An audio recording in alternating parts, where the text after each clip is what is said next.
Okay, so lecture today. There were two little snafus. One is I decided that all these were bad, and you may remember this morning that I deleted them and muttered about them.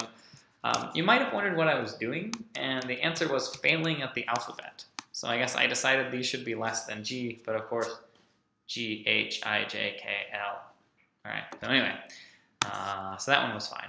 But I did want to go through a more important thing, which is the idea of maintaining isometry, right? So we had an example in class that was very complicated, where I was just pulling rotations out of who knows where, color flip, what, but you saw that we maintain an isometry, and you were not expected to understand how I picked these, right?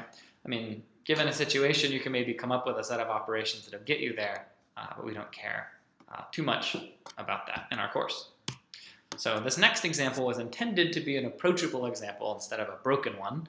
And so how it works is we want to maintain isometry between these two after I insert 30. So here I have a tree which has 3, 2, 3, 4 nodes. Well, I guess here's a 4 node, here's a 3 node, here's a 2 node. And I have the corresponding red-black tree over here. So if I add the number 30, this node gets overstuffed and it temporarily becomes a 5 node, and that's not so good. And that's similar to if we put this in a red-black tree by stuffing in another red node, right? So the red-black tree does not allow 2 red nodes to be direct descendants, so that means that there's a problem. How do we fix it? Well, we can draw inspiration from what the 2-3 tree does to handle this situation. So in this case, if we think about what a 2-3 tree does, or sorry, I keep saying 2-3, 2-3-4 tree. So here, meaning it can have 2, 3, or 4 children. So here, this is a 5 node, too big. So we're going to take the number 20, send it up to the root. We end up with these 2 pieces here.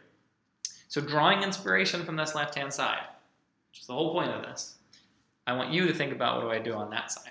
So I'll give you a minute. I'm not going to pause the video. That's for you to do. Okay, so what do we need? Well, we need 15 to be its own node. We need 25 and 30 to be their own node, and 10 and 20 to be their own node. Well, one possibility then is make 15 black, make 25 black, make 20 red, so that 20 and 10 will be a buddy. These will be roots of a new red-black subtree, and we'll be good to go. So in other words, boom, there you go. 15 is now its own, 25, 30 are their own, and 10 and 20 are now their own node. Okay, so that's the idea.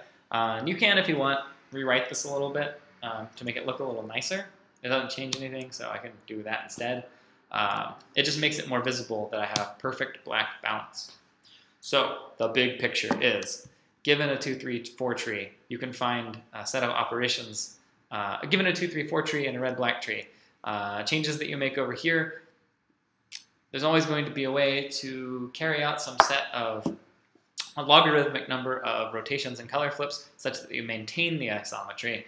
Since 2-3-4 trees are very obviously, once you think about it carefully, balanced and logarithmic time for every operation, that means these are too. That's the important thing. And there are a set of very complicated rules about how you handle more. This is just a very easy situation. You can get a lot worse here. But in all cases, you're drawing inspiration from the 2-3-4 tree. But we won't cover it in 61B. Perhaps you'll learn about it someday.